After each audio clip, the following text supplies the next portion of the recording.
एक पत्नी ने अपने पति से कहा, सुनते हो? हाँ हाँ सुनाओ। जाओ एक छाता ले आओ।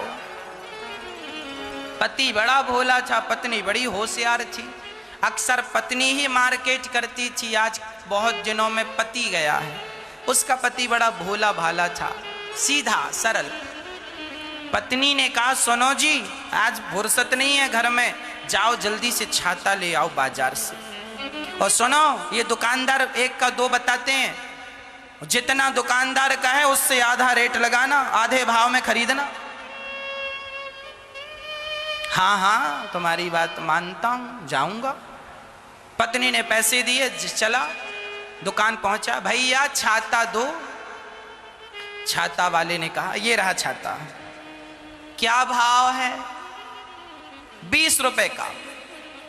नहीं, उसने 24 रुपए बताए। 24 रुपए का। अच्छा 24 रुपए का। उसको अपनी पत्नी की याद आ गई। उसने कहा था आधा कहना। उसने कहा, सुनो 24 रुपए का तो हमारा बजट नहीं है, यदि देना है 12 रुपए का दो, आधा। 12 दूनी 24 होता। हाँ 12 रुपए का चाहिए हमें, 12 रुपए का दो। पत्नी ने कहा आधे में बोलना। दुकानदार ने कहा, देखो साहब 12 रुपए का तो नहीं मिलेगा, पर मैं एक काम करता हूं, तुम्हें 20 का दे सकता हूं, 20 रुपए का छाता। उसने फिर कहा आधा। नहीं, अब तो मैं 10 का लूंगा। पत्नी की बात याद आ गई। 10 रुपए का आधा। 10 में देना है तो बात करो। उसने कहा, सुनो मजाक का टाइम नहीं है, ग्राहक खड़े हैं। यदि छाता लेना ही है, ये अच्छी क्वालिटी का छाता है, बढ़िया। यदि लेना ही है तो मैं 18 रुपए का दे सकता हूं, बस इससे 1 रुपए कम नहीं होगा। अच्छा 18, 9 रुपए का लूंगा। आधा। उसकी पत्नी ने कहा, जितना का है उसका आधा। पर पत्नी ने कहा था पहली बार जितना का है उसका आधा, पर ये हर बार में आधा आधा करता जा रहा है। 9 रुपए का। दुकानदार ने कहा, यार तुम्हारा दिमाग खराब है, 9 रुपए को कोई छाता था? नहीं भाई 9 रुपए का चाहिए। अच्छा दुकानदार ने कहा, अच्छा एक काम कर, आया है पहला ग्राहक है, मैं चाहता नहीं हूं कि तू यहां से जाए। एक काम कर, मैं तेरा बजट बहुत कम है, इसलिए एक काम कर 14 रुपए दे दे। चल 7 रुपए दूंगा। 7 इस भाव में देना है तो बताओ। अच्छा छोड़, तूने पहले 12 कहा था, चल 12 का ले। 12 6।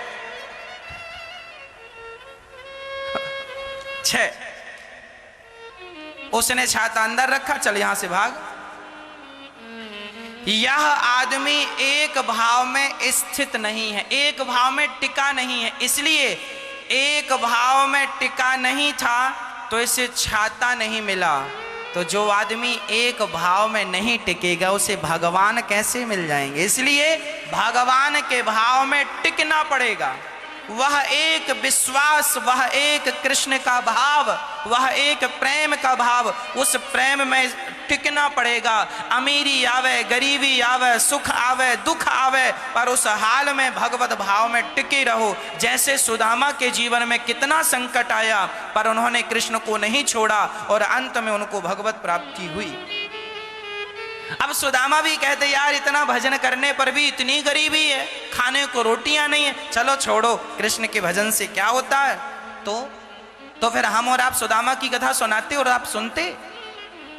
यदि सुदामा हम सबको प्रिय लग रहे हैं तो केवल इसलिए प्रिय लग रहे हैं कि उन्होंने विषम परिस्थितियों में भी भगवत चिंतन नहीं छोड़ा, अपने भाव को नहीं छोड़ा। एक भाव में टिके रहो, बार बार भाव ना बदलो।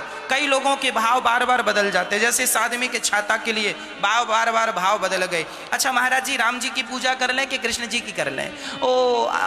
भैरवनाथ जी की पूजा कर लें हम? महाराज जी हमने ये किया, अब ये मंत्र जप रहे थे, अब ये वाला जप लें। अच्छा, अभी हम ऐसा करते, अब ऐसा करने लग जाए, ये तुम्हारे भाव क्यों बदल रहे हैं? महाराज जी पहले हम 5 बजे उठते थे, 7 बजे आवाज कल उठने लगे, चलेगा? ये भाव क्यों बदल रहे हो? महाराज जी पहले हम ज्यादा कथा सुनते थे, पर अब बिल्कुल विश्वास उठ गया भगवान पर। क्यों क्यों उठ गया विश्वास? महाराज जी हम हर साल वैष्णव देवी का दर्शन करने जाते थे, और इस बार हम गए, हमने वैष्णव माता से कहा, माँ माँ माँ, हमें हमारी बहू के बेटा ही होना चाहिए, बेटा ही होना चाहिए, हम आपकी अखंड ज्योत जलाएंगे, पैदल आएंगे। पर जब घर पहुंचे महाराज, तो बेटा नहीं बेटी हो गई, बहू के बेटी हो गई। अब बेटी हो गई, अब भगवान पे विश्वास जरा कम हो गया। हम अब वैष्णो देवी हम नहीं जाते, अब कथाएं भी कम सुनते हैं, क्योंकि बेटा चाहा था, बेटी क्या मिला इतना कुछ करने के बाद? हमने कहा बैठो यहां तुम, हमने कहा तुम्हारी बहू की किस्मत में बेटी भी नहीं थी, वो तो भगवत कृपा मानो कि तुम्हें भगवान ने बेटी दी है, ये नहीं सोच रही हो, ये सोच रही हो कि बेटा नहीं दिया। मतलब ये लोग एक भाव में स्थित नहीं है, ये भाव बदलने वाले लोग यही तो हैं। ये कौन लोग हैं? यही वो छाता के खरीदार हैं, ये भाव बदल रहे हैं। बेटा होगा तो ही भजन करेंगे, बेटी होगी तो भजन नहीं करेंगे। और महाराज जी भगवान की भक्ति करते हैं, घर में कोई मरना नहीं चाहिए, और घर में कोई मर जाता है ना किसी के, अब तो भगवान की पूजा नहीं करेंगे, मंदिर नहीं जाएंगे। क्यों? घर में कोई मर गया जवान, अच्छा तो तुम पूजा इसलिए करते थे कोई मरे ना? तो बताओ इस दुनिया में एक ऐसा घर बताओ जिसके घर में आज तक कोई मरा ना हो। पूरी दुनिया में एक घर ऐसा खोज के बताओ जिस घर में आज तक किसी की मृत्यु ना हुई हो, बताओ है कोई ऐसा घर? क्या कोई नहीं मरेगा? ऐसा हो सकता है? अरे मृत्यु होगी, इससे भगवान का क्या लेना देना है? जो जितने कर्म किया था, जैसा किया था, जितनी जिंदगी थी उसने उतना जिया, गया। मेरा काम था 7 दिन का कथा सुनाने का, सुनाया, छुट्टी।